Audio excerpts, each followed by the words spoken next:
Hi, kids. Let's take a look at this IXL that was given everybody a little bit of trouble, and I'm going to try to make it easier for you guys, okay? So this is IXL J.9. You're going to be making equations that have either no solution or infinitely many solutions. Are you with me? Okay, so when you take a look at an equation, you're solving an equation, and there are variables on each sides. If the coefficients on both sides are the same, then bells and whistles and sirens should be going off in your head, because there is either going to be no solution or infinitely many solutions if those coefficients are the same. If on either side of the equation the constants are also the same, you will have infinitely many solutions, okay? If in that equation, the constants are different, then you will have no solution. Here's why, okay? Let's do a really easy example, okay? Let's say we have 2x plus 1 equals 2x plus 1. Are you with me? Okay, so on both sides, you see how the coefficients are exactly the same, okay? And the constants are exactly the same. So really, we just have the same expression equal to the same expression, all right? That means there will be infinitely many solutions. Literally any number that you can think of, you can plug in for x and it'll work.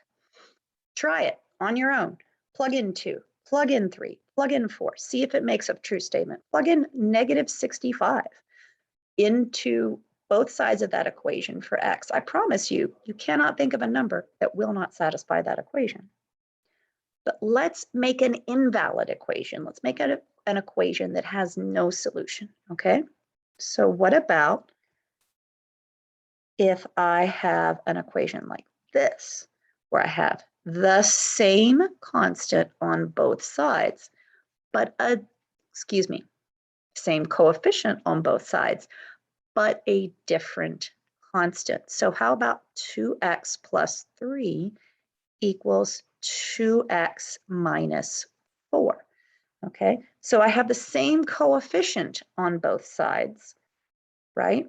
There's my coefficient of 2, but I have different constants. So can I ever double a number, add 3 to it, and then take that same number, double it, and subtract 4 from it, and get that same number? It's never going to work. Never. Okay? So let's take a look at this first example problem here. It says, find the missing number so that the equation has infinitely many solutions. I want the coefficients on both sides to be the same. So what should my coefficient here be? -2. You are correct. So if this is equal to -2, then I have the same expression on both sides. So I would have infinitely many solutions, and maybe you don't see it just yet. So if you don't see it just yet, that's cool, that's fine. Let's pretend like we didn't notice that this was infinitely many solutions. Let's try to solve it. So first thing I want to do is I want to gather up my variables on the same side of the equation. So I'm going to add 2x to both sides. Are you with me? Now that's good. That's what we want, because these guys cancel over here, these terms. They're not guys, right? And then -2x plus 2x. Oh, wait a second. That's also 0x. So those cancel. What I'm left with are just my constants. -5 equals -5. That's a true statement. It's going to be true all day long.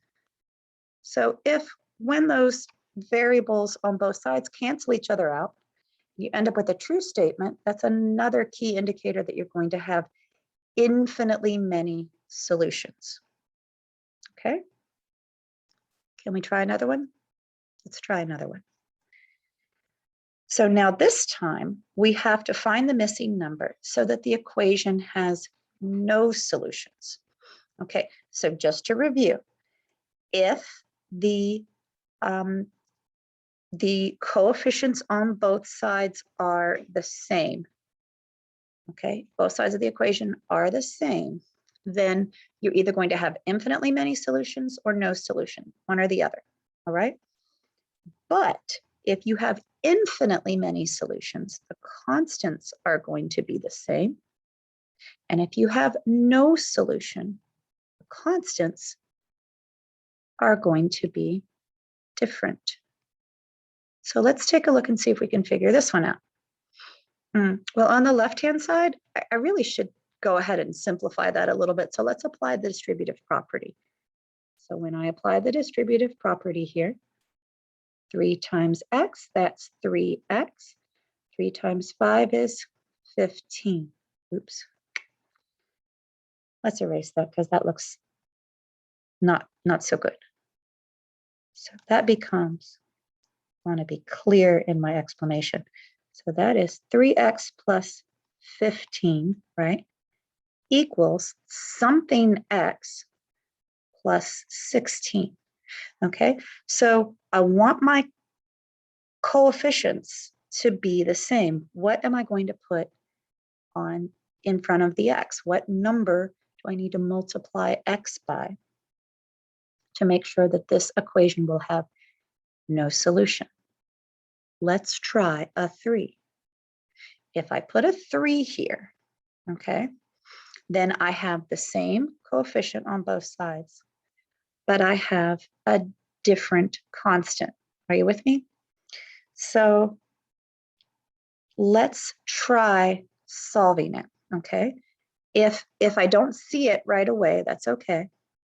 But let's pretend that I don't, okay? Let's subtract 3x from both sides. And 3x minus 3x is 0x, so that those cancel each other out, right? And what I'm left with is 15 equals 16. Is that a true statement? No, that is false. So if I end up with a false statement, then always, this is just an invalid equation. You can work all day long and you'll never, ever be able to solve it. So to recap, when you're solving an equation and there are variables on both sides, if the coefficient on both sides is the same, you can go ahead and just take a look and say, okay, well, are my constants on both sides the same? It has infinitely many. And if the constant on both sides, but if the constants on both sides are different, it's going to end up being no solution. If you forget that, that's okay.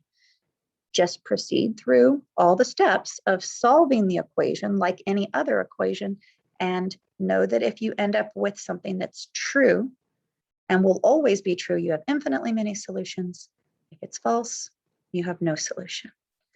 Thank you, beautiful kids. Try J9.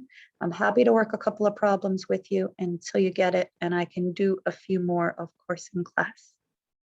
Bye, guys.